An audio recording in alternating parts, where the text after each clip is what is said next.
ನಮಸ್ಕಾರ. ಈ ವಿಪರ್ಯಾಸ ಏನು ಅಂತಂದ್ರೆ ಇವತ್ತು ಪತ್ರಿಕಾಗೋಷ್ಠಿ ಮಾಡಲು ಮೂಲ ವಿಚಾರ ಎಲ್ಲೋ ಚಿಕ್ಕಬಳ್ಳಾಪುರ, ಕೋಲಾರ, KGF ಕೆಲಸ ಮಾಡೋರು ಅಲ್ಲಿ 4:30 ಅಥವಾ 5 ಗಂಟೆಗೆ ಸೈನ್ ಅಪ್ ಮಾಡಿ ಅಂದ್ರೆ ಕೆಲಸವನ್ನ ಬಿಟ್ಟು ರಾಜಾಜಿನಗರಕ್ಕೆ ಓದಿ ಡಿಪ್ಲೊಮಾ ಪಾಸ್ ಮಾಡಿದ್ದಾರೆ. ಸೊ ಇದೊಂದು ಸಾಕು ಸ್ಕ್ಯಾಮ್ ಆಗಿದೆ ಇದರಲ್ಲಿ ಅಂತ ಹೇಳೋದಕ್ಕೆ. ಬೇರೆ ಏನು ದೊಡ್ಡ ಮಟ್ಟಕ್ಕೆ ಥಿಂಕ್ ಮಾಡೋದಿಲ್ಲ. ಇಂತಹ ಸಿಂಪಲ್ ಕಾಮನ್ ಸೆನ್ಸ್ ಅನ್ನ ಕಳೆದುಕೊಂಡಿರುವಂತಹ MD ಅವರಿಗೆ ನಾವು ನೇರವಾಗಿ ಪ್ರಶ್ನೆ ಕೇಳಕ್ ಬಯಸ್ತೀವಿ. ನಿಜವಾಗ್ಲೂ ಒಬ್ಬ ಮನುಷ್ಯ ಓದ್ಕೊಂಡು ನಾಲ್ಕನೇ ಕಾಲೇಜಿಗೆ ಬಂದು ಸ್ಟಡಿ ಮಾಡಬಹುದಾ ಅಂತ. Point number 1. ಪಾಯಿಂಟ್ ನಂಬರ್ 2, ಒಂದು ರಚನಾ ಕಮಿಟಿಯನ್ನು ಸೃಷ್ಟಿಸಿ ಆ ಕಮಿಟಿಯಲ್ಲಿ ಪ್ರೂವ್ ಆಗಿದೆ ಇವರು ದುಡ್ಡನ್ನು ತಗೊಂಡಿದ್ದಾರೆ, ಎಕ್ಸಾಮ್ ಅಲ್ಲಿ ಫೋನ್ ಪೇ ಗೂಗಲ್ ಪೇ ಆಗಿದೆ.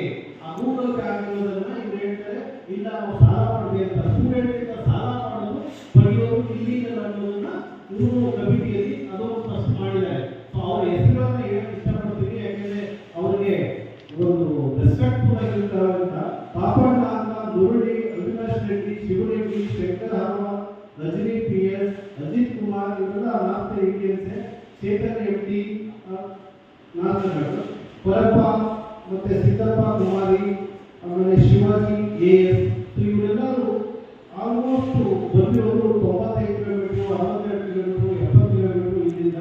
ಅಂಡ್ ಅತಿ ಇಂಪಾರ್ಟೆಂಟ್ ಆಗಿ ವೆಂಕಟೇಶ್ವರ ಹೇಳಿದಂಗೆ ನೀವು ಸ್ಟಡಿ ಮಾಡಬೇಕು ಅಂದ್ರೆ ರೇಡಿಯಸ್ ಕಾಲೇಜು 50 ಕಿಲೋಮೀಟರ್ ಒಳಗಿರಬೇಕು.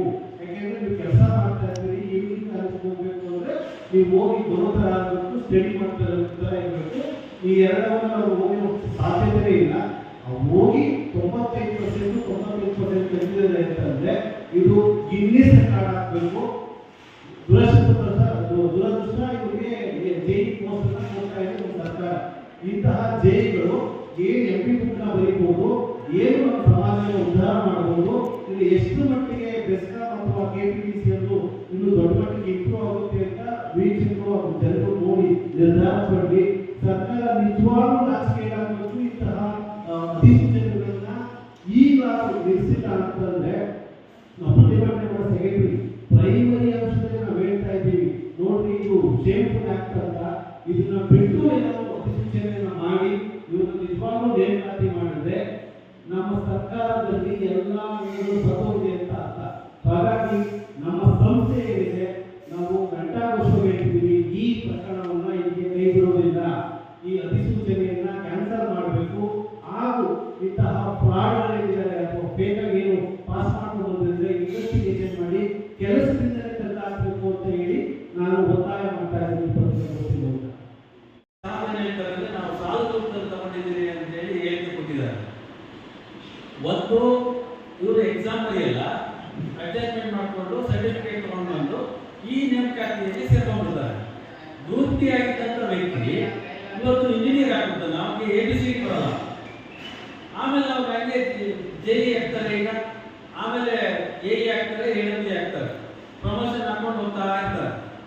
ಇದ್ರ ಹಿಂದೆ ಉನ್ನಾರ ಇರುವಂಥದ್ದು ನಮಗೆ ಕೇಳ್ಪಟ್ಟಿರುವಂಥದ್ದು MD KPTC ಅಲ್ಲಿ ಅವ್ರ ಸಂಬಂಧಿಕರಿಗೆ ಯಾಕೋ ಸಹಾಯ ಮಾಡಬೇಕು ಅನ್ನೋ ಒಂದೇ ಒಂದು ಉದ್ದೇಶಕ್ಕೆ ತರಾತುರಿಯಲ್ಲಿ ಈ ನೇಮಕಾತಿನ ಆದೇಶ ಮಾಡಿದ್ದಾರೆ. 15ನೇ ತಾರೀಕು ಸಾಯಂಕಾಲ ಬರೀತಾರೆ, ನೇಮಕಾತಿನ ರಿಲೀಸ್ ಮಾಡ್ತಾರೆ. ಅವ್ರು ಹೇಳೋದೇನು 14ನೇ ತಾರೀಕಿಗೆ ನಾವು ರಿಲೀಸ್ ಮಾಡಿದ್ದೀರಿ ಅಂತ.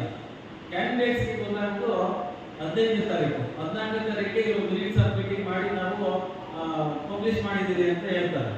ನಾವು ಇದನ್ನ ಮಾನ್ಯ ಇಂಧನ ಸಚಿವರು ಮತ್ತೆ ACS MD ಅವರು ಗಮನಕ್ಕೆ ತಂದವಾಗ ಕೇವಲ 15 ದಿವಸ ಹೆಚ್ಚಿನ ಕಾಲಾವಕಾಶ ಕೊಟ್ಟಿದ್ದಾರೆ. ವಿನಃ ನಾವು ತನಿಖೆ ಮಾಡ್ತೀರಿ, ಇದನ್ನೆಲ್ಲ ಇವರು ಸರಿಯಾಗಿ ಇಂಜಿನಿಯರ್ ಓದಿದಾರ, ಹಾಗಾಗಿ ಈ ಸುರೇಶ್ KV ಅನ್ನೋ ವ್ಯಕ್ತಿ ಹಿಂದೆ ಕಂಪ್ಲೇಂಟ್ ಕೊಟ್ಟಿದ್ದಾರೆ, ಇಲ್ಲೆಲ್ಲ ಅಕ್ರಮ ನಡೆದು ತಗಲಾಕೊಂಡಿದ್ದಾರೆ, ತನಿಖೆ ಮಾಡಿ ಅಂತ. ಅದ್ರ ಬಗ್ಗೆ ಯಾವುದೇ ತನಿಖೆ ಮಾಡ್ತಾ ಇಲ್ಲ. ಇವತ್ತು ನಾವು ನೀಟು ಮತ್ತೆ ಇನ್ನಿತರ ಪ್ರಶ್ನೆ ಪತ್ರಿಕೆಗಳು ಸೋರಿಕೆ ಆಗಿದೆ ಅಂತ ಹೇಳಿ ದೇಶಾದ್ಯಂತ ಹೋರಾಟ ಮಾಡ್ತಾ ಇದ್ದೀವಿ. ಆದ್ರೆ ಇಲ್ಲಿ ನಿಜವಾಗ್ಲೂ ಡಿಗ್ರಿ ಪಡೆದಿರುವಂತ, ಡಿಪ್ಲೊಮಾ ಪಡೆದಿರುವಂತ ವ್ಯಕ್ತಿಗಳು ಹೊರಗಡೆ ಸಾಕಷ್ಟು ಜನ ನಿರುದ್ಯೋಗಿದ್ದಾರೆ. ಅವರ ಪರಿಸ್ಥಿತಿ ಏನು? ಇಂಥವರು ಅಡ್ಡದಾರಿಯಿಂದ ಇಟ್ಕೊಂಡು ಹುದ್ದೆಗಿಸ್ಕೊಳ್ಳೋದಾದ್ರೆ ಪ್ರಾಮಾಣಿಕವಾಗಿ ಓದಿರುವಂಥ ವಿದ್ಯಾರ್ಥಿಗಳಿಗೆ ಎಲ್ಲಿ ಅವರಿಗೆ ಅವಕಾಶ ಸಿಗುತ್ತೆ ಅಂತ ನಾವು ಈ ಸರ್ಕಾರನ ಕೇಳ್ತಾ ಇದ್ದೀವಿ. ತಕ್ಷಣ ನಮ್ಮ ವೇದಿಕೆಯಿಂದ ಅರ್ಥ ಮಾಡಿದ್ದೀವಿ, ನೀವು ತಕ್ಷಣ ಹಿಂತೆಗೆದುಕೊಳ್ಳಿ. ತನಿಖೆ ಮಾಡಿ ಪೂರ್ಣ ತನಿಖೆ ಆದಮೇಲೆ ನೀವು ಮತ್ತೆ ನೇಮಕಾತಿ ಆದೇಶನ ನೋಟಿಫಿಕೇಶನ್ ಮಾಡಿ ಅಂತ ಹೇಳಿ ನಾವು ಆಲ್ರೆಡಿ ಕೇಳಿದ್ದೀವಿ. ಇವರೊಂದು ವೇಳೆ ನಮ್ಮ ಮಾತು ಕೇಳಿಲ್ಲ ಅಂತಂದರೆ ನಾವು ಉಗ್ರವಾದ ಹೋರಾಟ ಮಾಡೋಕ್ಕೆ ಎಲ್ಲ ಸಿದ್ಧತೆ ಮಾಡ್ಕೊತಾ ಇದ್ದೀವಿ. ಇದ್ರ ಬಗ್ಗೆ ಇನ್ನೂ ಹೆಚ್ಚಿನ ವಿಚಾರ ನಮ್ಮ ರಾಘವೇಂದ್ರ ಸಂಘಟನಾ ಕಾರ್ಯದರ್ಶಿಗಳು ಹೇಳ್ತಾರೆ.